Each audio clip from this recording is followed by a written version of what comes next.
Hello there, ladies and gentlemen. This is Orphanlast, aka Skylar Madison, and today I'm coming at you with another Noblefrugal Studio collaboration video. And basically, this is me painting a background, and this background will be used inside of an animation, and Noblefrugal Studio will be animating a complex scene with multiple things going on all at once on the screen. Possibly a wagon driving down the street, people walking on the sidewalk, people interacting with each other on the bench, a bunch of other things, I'm sure, like maybe children playing jump rope in the street and such like that. I don't know. There's a lot of different things that could happen inside of this background.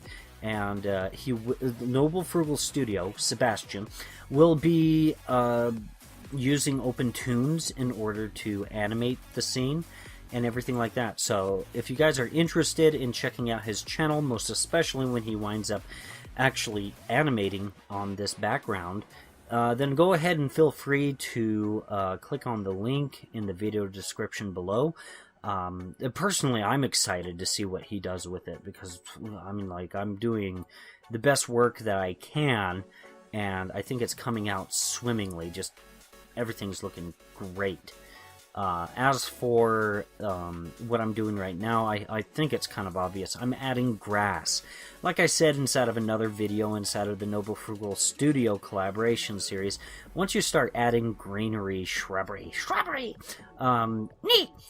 basically what happens is you bring life to the scene. You make it look like it's lived in. The only exception is if you are dealing with something that's like cyberpunk or something like that. In that case, you need to find some other way to bring life into the scene where it looks like a lived-in universe. And I think most of that, to be honest, like if you're creating a story like Ghost in the Shell or something like even you know, Blade Runner or even Star Wars, like the reason why Star Wars feels lived in is because you look at any type of technology, and yeah, you know, a lot of the stuff looks sci-fi, but the thing is that it all looks worn out. It looks like it could break down, and so it looks like it's a real universe. And that right there, it is how you do it in a situation where you're going pure sci-fi or something more cyberpunk and such like that. And already, when you see me back up and look at the scene and everything, already everything looks really nice. And there, you know, at the very beginning, I kind of set out, okay, this is the size of the street, this is the size of the sidewalk and everything like that. I'm unhappy with the sizes that I determined.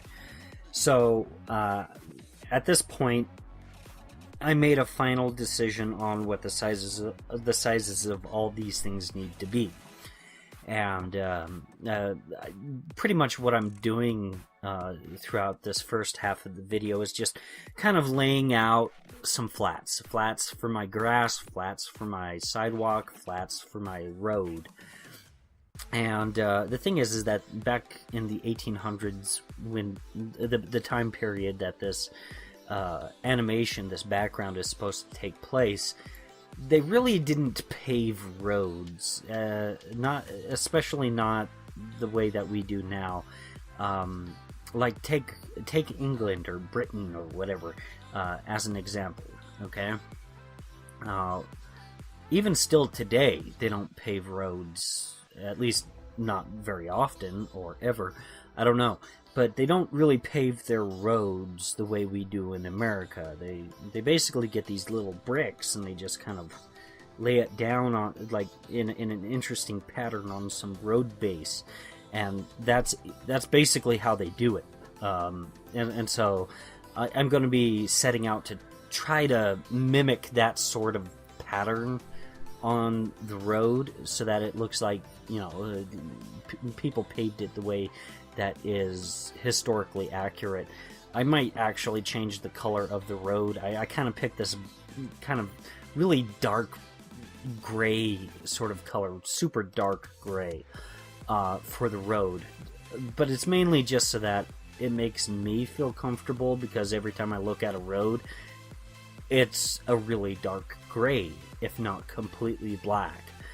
Or at least it looks black in the context of everything else around it. So, yeah. As for everything else going on throughout the week and the videos that I have available, you know, I'm having difficulty with this character blinking animation. Now, I've animated characters blink before, but it's one of the 51 animation challenges, so I'm just doing it anyways. But the thing is like, just having a character stand still and blink their eyes is, to me, that kind of defeats the point. Like, you have to convey some sort of emotion, or otherwise it just winds up just being a pointless video. So, you know, I've done some animation work this week, but I was really trying to convey emotions and such like that, but multiple emotions. I think I kind of convey 3 emotions. But the problem is that, and this is what a lot of new animators experience, actually, the timing is wrong, where basically you wind up having a character that just never stops moving. This is one of the reasons why I appreciate anime. Now, I'm not a huge anime fan, but I really do appreciate anime, because sometimes, like, they're able to get some really complex animations done on 3s, where 1 frame is exposed for 3 frames at 24 frames per second. And honestly, I don't know how they do it. So I'm thinking about doing some exercises, just kind of like grabbing a hold of some animations in general and throwing them into OpenTunes and studying them frame by frame. I'm not planning on plagiarizing, but what I'm planning on doing is just studying them, and maybe that might be a good series of videos. If you guys got any suggestions, like, go ahead and supply a link to the YouTube video that you would want me to, like, the animation that you want me to study. Now, if you send me over a link to an animation of some explosion or something, I'm not at the point where I'm studying effects. Okay, I'm at the point where I'm studying characters' movement, and specifically a character blinking, like blinking their eyes, you know? So if you guys have any suggestions on, especially if it's like a 10-minute long video, like, tell me the timestamp, like at 3 minutes and 15 seconds, this is when they blink their eyes. Tell me that. I'll check it out.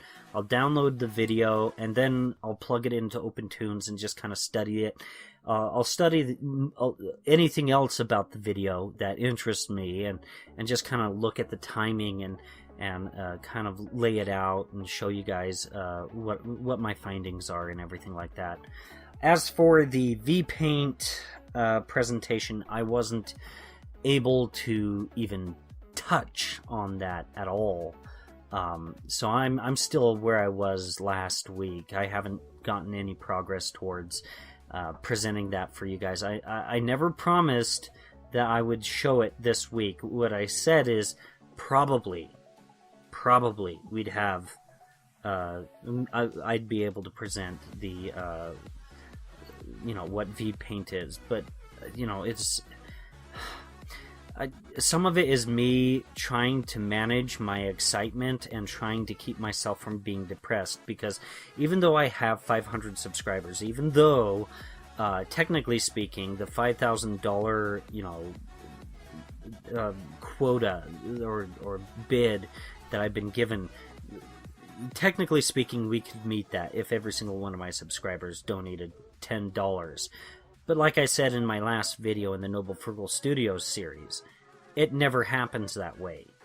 So, like, the odds of it happening that way is just, like, astronomical. So basically, even after I present what VPaint is for you guys, what's been keeping me super excited and everything like that, I just, I have to manage my own excitement because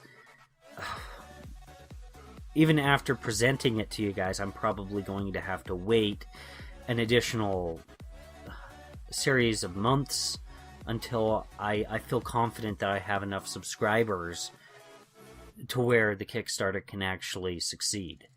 So just please keep that in mind and everything. There's been a lot of news on OpenTunes recently. In fact, my assistant tool has been receiving a lot of donations, and I gotta say thank you guys so much. Every penny you guys donate towards the assistant tool is money I don't have to spend, and actually a speed increase towards the point in time when they could actually start developing it. Anyways, guys, that pretty much concludes it for this video. If you guys enjoyed it, please like, share, and subscribe. And if you guys would like to check out any of my other videos, they're on the screen right now. Feel free to click on any number of them. Peace out, yo!